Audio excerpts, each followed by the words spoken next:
Hi mga kakabsat! Meron naman akong bawang isi-share sa inyo. Bagong recipe na pinasa sa akin ng amo ko ng chicken barbecue. So masarap to mga kabsat, kaya stay tuned lang!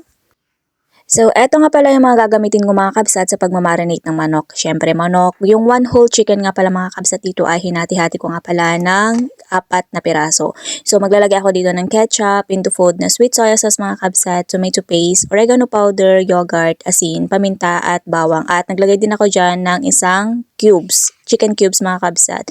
At pomegranate molasses, lemon at mild chili paste. Yung mild chili paste na ginamit ko nga pala dito mga kabsat ay ilalagay ko na nga lang pala dito sa screen para naman makita nyo kung ano yung ginamit ko, kung anong klase yung ginamit kong mild chili paste. At nagdagdag na nga rin pala ako dito ng tubig at olive oil mga kabsat at hahalu-haluin ko nga pala hanggang sa maging sauce talaga siya.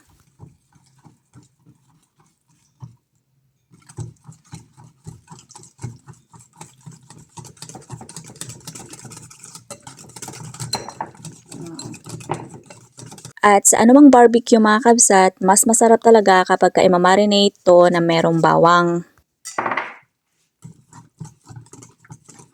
At nilagay ko na nga pala sa manok mga kabsat yung sauce na ginawa ko at i-marinate ko nga pala to ng mga 1 oras para naman mas sumarap talaga, mas masarap talaga kapag magba-barbecue ay i-marinate talaga muna.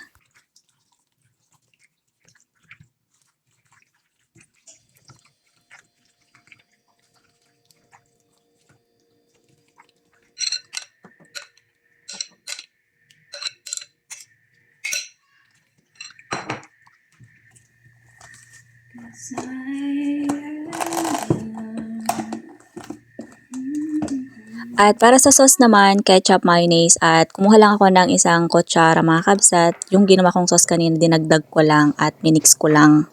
So, fast forward tayo dito mga kabsat. After 1 hour ng pagmamarinate ng manok ay syempre i-ready ko na nga pala mga kabsat. At magbabrush nga lang pala ako dyan sa paglulutuan ko mga kabsat ng mantika para naman hindi dumikit yung manok. At iluluto ko nga pala yung manok sa oven mga kabsat. Pwede naman sa air fryer mga kabsat pero mas gusto ko ngayon sa oven mga kabsat. Sinabi ko kasi sa amo ko mga kabsat na iluluto ko na lang sa oven. Pumayag naman.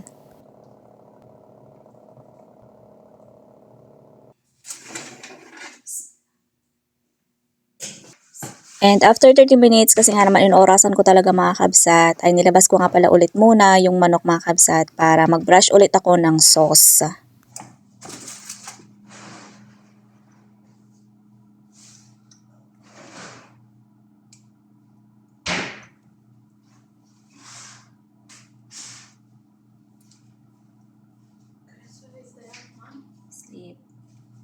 And then, ibabalik ko pa ulit to sa oven kasi nga naman hindi pa luto.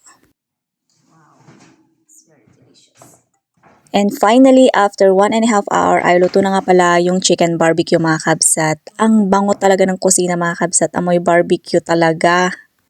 At i-arrange ko na nga pala to sa hafida mga kabsat. Bali, hafida yung tawag ko dito kasi nga naman yun yung nakasanayan talaga namin dito mga kabsat at yun yung tawag ng amo ko. So naglagay lang ako dyan ng kubos at tortilla at yung chicken barbecue. At para mas umamoy pa na barbecue mga kabsat ay naglagay ako dyan ng uling at mantika at tinakpan.